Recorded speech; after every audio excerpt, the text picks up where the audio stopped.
भाई के द्वारा आप लोगों ने सुना, कौनो भगत गईल वो माई के दरबार में।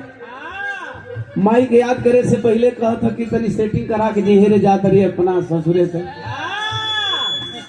अपना सखिए ले भजन भक्ति करे का अपन अपन अंदाज।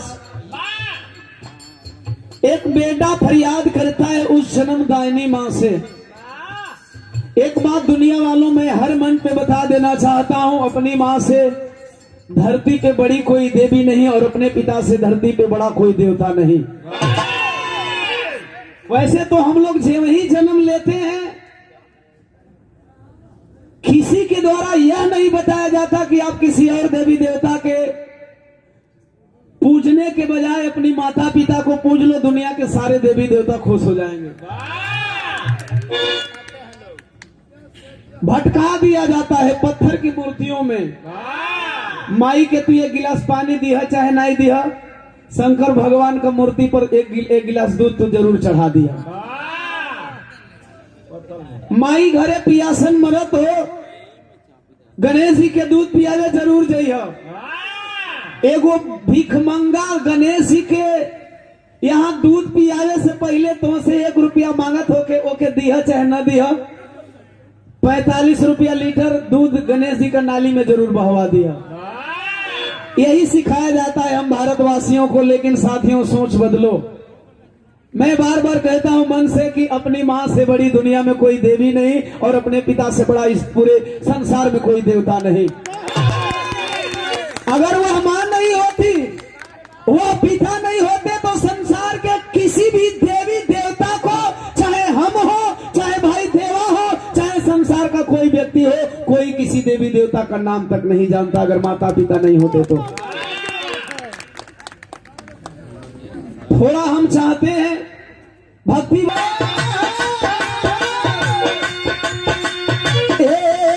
जग जननी आजा, काहे लिए अरे गाइला रोज,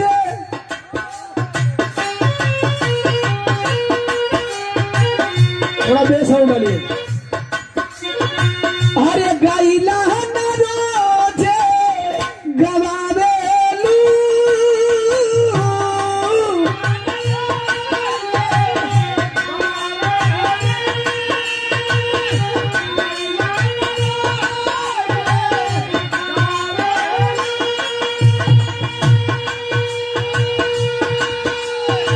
अरे गाइला रोज गवावेलू, आज कहा देरिया लगावेलू।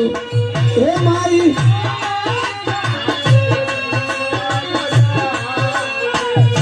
भैया इसमें बेस और बढ़ाइए।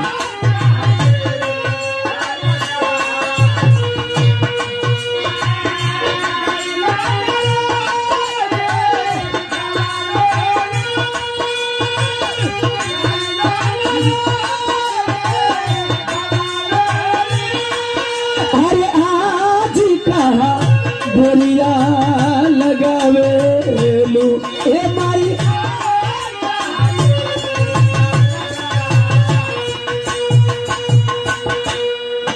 सम्मानीय छबीला प्रधान जी, पहलवान साहब गोविंदपुर की धरती से सुंदर पुष्पहार 100 रुपया और सुरेश भैया 50 रुपया देकर सम्मान किए, चरणों में प्रणाम।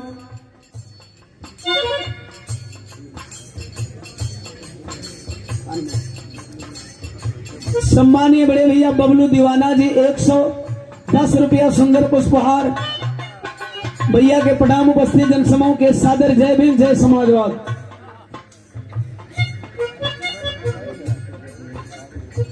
बबलू के चाचा जी, बबलू क्यों नहीं, दुल्हा जी हैं? अच्छा ये बबलू जी, बबलू जी के चाचा जी का नाम दिनेश बांसफोर जी भैया के द्वारा सुंदर पुष्पहार और 101 रुपया से पुरस्कार प्रदान किए, चरणों में बहुत बहुत सा प्रणाम लगे। उपस्थित जनसमूह के कोट कोट सन्मान। मैंने यह बात बताया, चाहे धरती पे राम तपस्या में आए हो।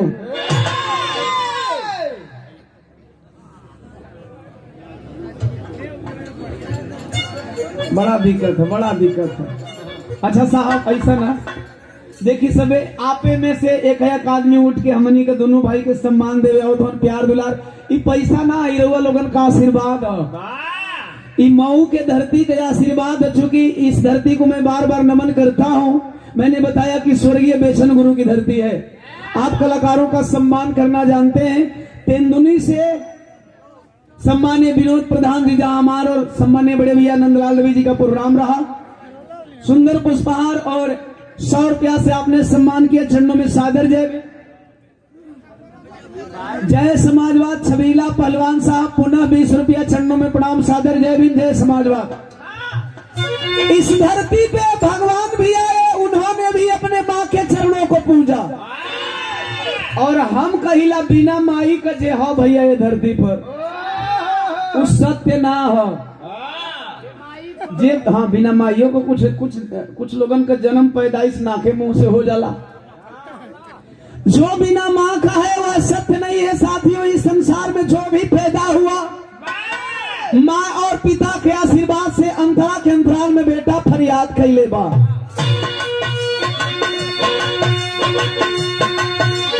सरगम दिन सर साज बसुना साज सजावे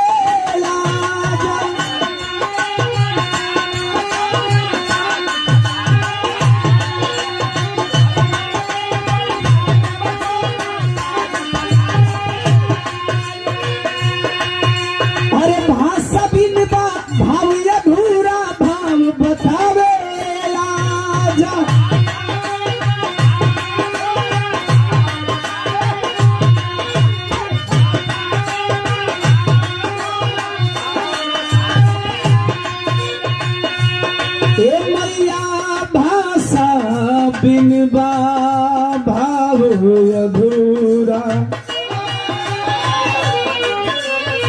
अरे रोज रोज बोले सिखावे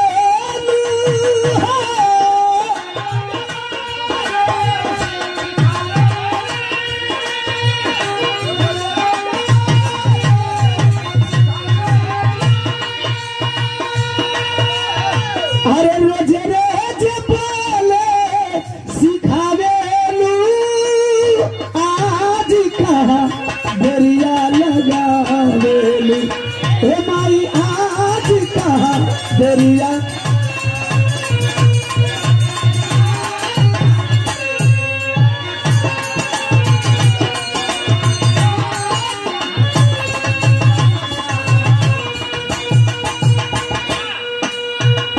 यहाँ दे जब गावत रहना इ लोग का समय बड़ी कीमती है। यहाँ देला अगर बतियावत रह तो आप देखे निकल लिया जात हुआ। एम्बुलेंस का आ गई सट्टा का भैया भगवान न करे भैया नहीं इनामा दे के बैठा तो 2 रुपया कम में दिया लेकिन बैठ के बिरहा सुन लो बाबू। यह 500 रुपया का पुनः सुंदर पुरस्कार सम्मानीय बाबा जी सोखा बाबा। जैसा कि मैंने बताया कलाकारों का सम्मान करते हैं। चरणों में प्रणाम उपस्थित जनसमूह के कोट कोट सन्मान। और एम्बुलेंस वाले भैया करेला पुनः 20 रुपया चरणों में प्रणाम। और हमारे राम बाबू भैया का समधी भाई और हमारे भी समधी भाई 100 रुपया सुंदर पुष्पार और 50 रुपया भैया कोई दे के गई नाम भुला गई गावे के सुर में आके मास्टर के बता के बुलवा लिया। समझिनो आई लो यहाँ नहीं सिंगल नहीं। सृष्टि टेंट हाउस हनुमान नगर। अरे पतुआ छे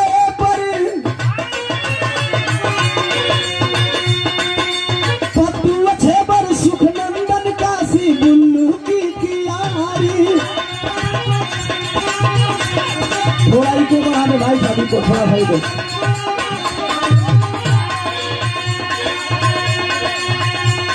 अरे मंगल जीतन सौरंग उदई। अरे मंगल जीतन सौरंग उदई जोखन भी बलिधारी। मंगल जीतन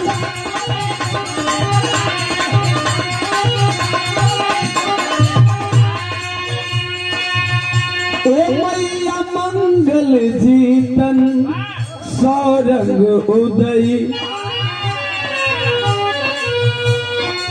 गीतिया सुरेंद्र के सजावे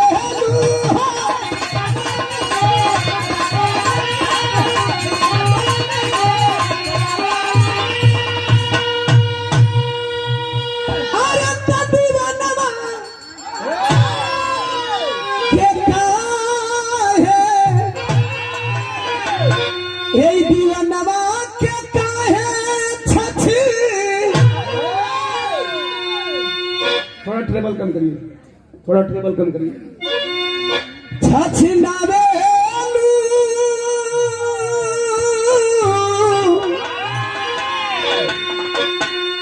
ए मैया जी कहाँ देरी